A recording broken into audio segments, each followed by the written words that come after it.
शियानी बिल्ली खंभा नोचे। नमस्कार मित्रों, मैं अंकेश आप सभी का स्वागत करता हूं अपने YouTube चैनल सैफरन ट्राइबल में। आशा है आप सभी लोग सकुशल होंगे और आप सभी की मंगल कामनाओं के साथ चलिए शुरू करते हैं आज का ये अंक।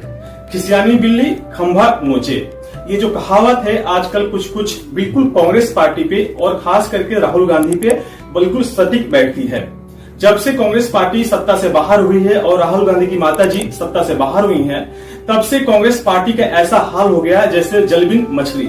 जिस तरह से पानी के बगैर मछली बाहर तड़पती है, कांग्रेस भी वैसे ही तड़प रही है सत्ता में आने के लिए।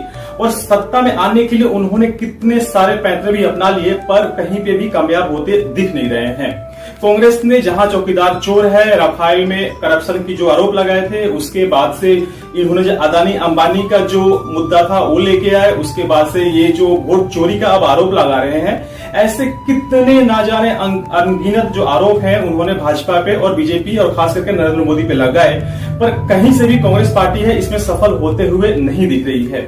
2014 से पहले अगर आप देखेंगे तो देश के जो मुद्दा हुआ करते थे वो हुआ करता था बिजली, पानी, सड़क, घर, करप्शन, इस तरह के मुद्दे हुआ करते थे। लेकिन 2000 के बाद से इस तरह के जो मुद्दे हैं बिल्कुल ही गायब हो गए हैं एक तरह से, और जो नरेंद्र मोदी है केंद्र बिंदु वही बन गए हैं। और जो भी पार्टी है और खास करके कांग्रेस पार्टी वो हर हमेशा जो है नरेंद्र मोदी को ही टारगेट करती है। और ऐसा लगता है कि एक डिवॉइड सा क्रिएट हो गया है भारतीय राजनीति में, जहां पे कोई मुद्दा बचा ही नहीं है। इसी क्रम में जब नेपाल में तख्ता पलट हुआ तो राहुल गांधी का एक बयान आया।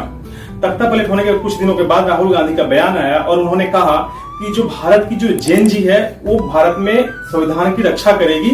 और जो पॉलिटिकल पंडित थे उन्होंने इसका अर्थ ये निकाला कि राहुल गांधी चाहते हैं कि जेन जी, जो भारत की जेन जी है, वो तख्ता पलट करे और राहुल गांधी को प्रधानमंत्री की कुर्सी तक लेके जाए।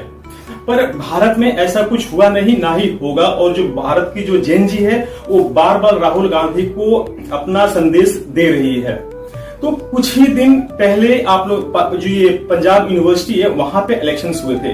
वहां पे जो 9 सितंबर को रिजल्ट आए थे, वहां पे भाजपा जो पंजाब यूनिवर्सिटी में आज तक उसका जो एबीवीपी स्टूडेंट विंग है, अभी तक किसी भी प्रकार से वहां पे कोई भी सीट जीतने में अभी तक कामयाब नहीं हुआ था। पर भाजपा ने वहां पे बिल्कुल ही एक चमत्कार करते हुए प्रेसिडेंट अध्यक्ष का जो पद है वो जीत लिया है। उस पंजाब में जहां बीजेपी हमेशा शिरोमणि अकाली दल है जो कि सेट है, उसके साथ ही पार्टी में रहती थी और कोलैबोरेशन करके ही वो सत्ता में आई थी। और जो बीजेपी का जो अकेला वहां पे हाल है, आप लोग जानते ही हैं कि 2 से 3 सीट से ज्यादा कभी वो वहां पे जीत नहीं पाती है। उस बीजेपी के स्टूडेंट विंग एबीवीपी ने वहां पे प्रेसिडेंट पद जीता और गौरव वीर जो सोहेल हैं वो वहां पे अध्यक्ष बनने में कामयाब हुए। तो पंजाब की राजनीति में जहां भाजपा का अकेला कोई भी वहां पे ग्राउंड नहीं है, कहीं किसी भी तरह से वहां पे वो उपस्थित नहीं है, वहां पे अभी जो सबसे बड़ी पार्टी है वो आम आदमी पार्टी है, उसके बाद कांग्रेस है, उसके बाद शिरोमणि अकाली दल है और भाजपा जो है बहुत हाशिए पे है। उस जगह पे भाजपा का जो पंजाब यूनिवर्सिटी है वहां पे अध्यक्ष पद जीतना काफी कुछ कहता है। और ऐसा ये संदेश भी देता है कि क्या जैन जी ने भाजपा को अब स्वीकार कर लिया है पंजाब में। सो कांग्रेस जो कि पंजाब में सत्ता में काफी सालों तक रही है, कभी कांग्रेस का वो राज्य होता था, उसके बाद से कभी कभी शिरोमणि अकाली दल गवर्नमेंट फॉर्म करते थे, तो क्या उसमें कुछ चेंजेस आने वाले हैं। अभी आप देखेंगे पिछले टर्म में आम आदमी पार्टी पंजाब में जीत के आई थी और उसके पहले वाले टर्म में आम आदमी पार्टी दूसरे नंबर की पार्टी रही थी और भाजपा वहां पे कहीं भी नहीं थी। तो क्या जैन जी ने पंजाब में भाजपा को चुन लिया है और जैन जी में भाजपा जो है पहली पसंद बनते जा रही है। तो राहुल गांधी का जो बयान आया था जैन जी को लेकर कि जैन जी है वो कॉन्स्टिट्यूशन यानी भारतीय संविधान की रक्षा करेगी, वहां पे जैन जी ने अपना फैसला जो है भाजपा यानी कि एबीवी के पक्ष में सुना दिया। राहुल गांधी का ये बयान आया था कि जैन जी है वो कॉन्स्टिट्यूशन की रक्षा करेगी और जैन जी जो है एक तरह से जो उनका कहना था, इनडायरेक्टली जो कहना था कि तख्ता पलट करेगी।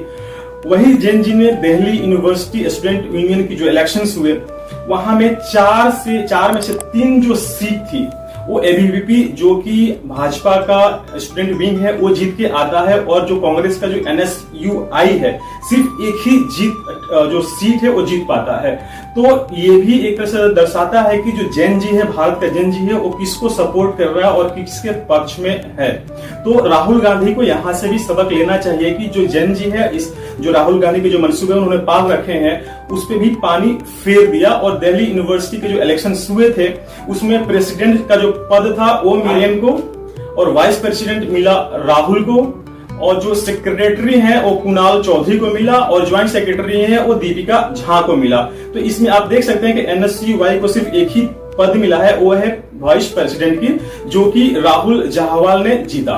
तो दिल्ली यूनिवर्सिटी में भी जो जेन जी है उसने कांग्रेस को और खास करके राहुल गांधी को नकार दिया। सबसे बड़ी उलटफेर की खबर जो आ रही है वो आ रही है तेलंगाना से। तेलंगाना में जो हैदराबाद यूनिवर्सिटी है वहां पे स्टूडेंट विंग का जो इलेक्शन एबीवीपी है, जो कि भाजपा का स्टूडेंट विंग है, उसने वहां पे कमाल कर दिया है। वहां के लगभग सारे सीट्स पे भाजपा जो है अव्वल रही है और 7 सालों में पहली बार ऐसा हुआ है कि भाजपा ने सारी सीटों पे विजय प्राप्त की है। जो हैदराबाद यूनिवर्सिटी है वहां पे जो इलेक्शन थे एनएसयूआई और जो लेफ्ट विंग के स्टूडेंट यूनियन है उन्होंने मिलकर वहां पे इलेक्शन लड़े थे, पर जो भाजपा का जो स्टूडेंट यूनियन विंग है जिस एबीवीपी, उसने वहां पे सारी सीट जीतने में कामयाबी हासिल की। और जो कांग्रेस की जो स्टूडेंट यूनियन विंग है एनएसयूआई, वहां पे उसे नोटा से भी कम वोट मिले हैं। तो उस स्टेट में जहां की गवर्नमेंट कांग्रेस की है, वो गिने चुने स्टेट्स हैं जहां पे कांग्रेस का गवर्नमेंट है, रेवंत रेड्डी वहां के चीफ मिनिस्टर हैं, जहां पे उन लोगों ने असेंबली इलेक्शंस में टोटल 119 सीटों में से 75 सीट जीतने में कामयाब हुए थे। उस स्टेट में कांग्रेस का इतना बुरा हाल बता रहा है कि वहां पे विंड किस तरफ बह रहा है, और उस स्टेट में जो कांग्रेस हो वो कितनी अभी नीचे तक जा, उसकी पॉपुलैरिटी है कितनी नीचे गिर चुकी है, और भाजपा किस तरह से वहां ऊपर आ रही है। तो ये भी दर्शाता है भाजपा का जो स्ट्रॉन्ग होल्ड है तेलंगाना में। और हो सकता है कि साउथ का जो किला है, जो अभी तक सिर्फ वो कर्नाटका को घेरने में कामयाब रही थी, इस रिजल्ट के बाद से तेलंगाना में भी शायद भाजपा की सरकार बन सकती है। अभी जो साउथ की स्टेट्स हैं वहां पे तो अभी सिर्फ जो एनडीए की गवर्नमेंट है वो आंध्र प्रदेश में ही है, जहां चंद्रबाबू नायडू के साथ जो एनडीए की गवर्नमेंट है, जो चंद्रबाबू नायडू के साथ भाजपा का जो अलायंस है, तो उनका गवर्नमेंट वहां पे है। पर हो सकता है कि आगे जाके जो साउथ में 2 स्टेट्स हैं जो जहां पे कांग्रेस की गवर्नमेंट है, कर्नाटका और तेलंगाना, उन दोनों स्टेट्स में भाजपा अपना सरकार बनाने में कामयाब हो सकती है। कर्नाटका तो श्योर शॉट कह सकते हैं, लेकिन तेलंगाना से जिस तरह की खबरें आ रही हैं, जिस तरह के रुझान आए हैं, उससे तो यही लगता है कि भाजपा जो वहां पे एक बहुत बड़ा फोर्स होने जा रही है। हैदराबाद यूनिवर्सिटी के जो रिजल्ट रहे हैं वो इस प्रकार से है। वहां पे जो शिवा पापेलू है वो वहां पे प्रेसिडेंट बने हैं, देवेंद्र जो है वो वाइस प्रेसिडेंट बने हैं, श्रुति जो है वो जनरल सेक्रेटरी बनी है, सौरभ शुक्ला जो है वो ज्वाइंट सेक्रेटरी बने हैं, ज्वाला प्रसाद जो है वो स्पोर्ट्स सेक्रेटरी बने हैं, और वीनस जो है वो कल्चरल सेक्रेटरी बने हैं। तो आप देख सकते हैं कि जो हैदराबाद यूनिवर्सिटी के जो सारे मुख्य पद हैं वो सारा एबीवीपी के पास आया है, और किस तरह से ये जो है एक हवा के बदलने का रुख भी बता रहा है। क्या अब रेवंत रेड्डी जो है बिल्कुल वहां पे अनपॉपुलर हो गए हैं और कांग्रेस की गवर्नमेंट जो है बिल्कुल अनपॉपुलर हो गई है, और अगले इलेक्शन के आते आते ऐसा लगता है कि जो कांग्रेस जो है वो ये हैदराबाद से और तेलंगाना से बिल्कुल खत्म ही हो जाएगी। तो अगर राहुल गांधी अभी भी इन सारी संकेतों को नहीं समझ पाए, अगर नहीं समझना चाह रहे हैं, और जो उनके पुराने मुद्दे को लेके बार बार आ रहे हैं, और बिल्कुल मोदी जो है वही सेंटर में रहते हैं कांग्रेस के, और बार बार मुद्दों को नहीं, वो मोदी को ही बार बार मुद्दा बनाते हैं, तो हो सकता है कि आने वाले इलेक्शंस में कांग्रेस को फिर से मुंह की खानी पड़े। नहीं तो उन्हें अपना स्ट्रैटेजी बदलना पड़ेगा और कुछ इस तरह के मुद्दे लेके आने पड़ेंगे जो कि 2014 से पहले थे, जो कि भाजपा लेके आई थी, जो था करप्शन था, इन्फ्लेशन था, परिवारवाद की राजनीति जो होती थी, इस तरह के मुद्दे हुआ करते थे, बिजली, सड़क, इस तरह के मुद्दे हुआ करते थे। पर जो ऐसा लगता है कि मोदी जी जब से सत्ता में आए हैं तब से बिल्कुल विपक्ष को मुद्दा विहीन कर दिया उन्होंने, और विपक्ष के पास कोई मुद्दा बचा ही नहीं है।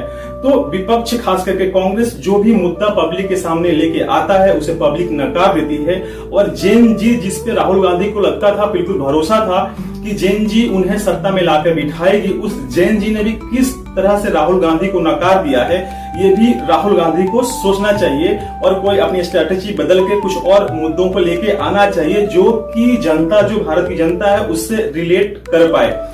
नहीं तो मोदी जी तो है ही, मोदी जी जो है वो अपना मुद्दा किस तरह से लेके आगे बढ़ते हैं, अपना एजेंडा कैसे लेके आगे बढ़ते हैं उस तो आप लोगों ने देखा ही है। तो ये थी मेरी प्रस्तुति जैन जी को लेके, जिसको लेके जो राहुल गांधी है नए नए सपने बुन रहे थे और जैन जी ने किस तरह से उन सपनों पे पानी फेर दिया है उसको लेके। आशा है मेरी जो आज की ये प्रस्तुति है आप लोगों को पसंद आई होगी। अगर पसंद आई है तो मैं आप लोगों से पुनः आग्रह करूंगा, कृपया मेरी वीडियोस को लाइक करें, कमेंट करें और शेयर करना ना भूलें। तब तक के लिए मैं आप लोगों से लेता हूं विदा और मिलता हूं अगले अंक में। जय श्री राम।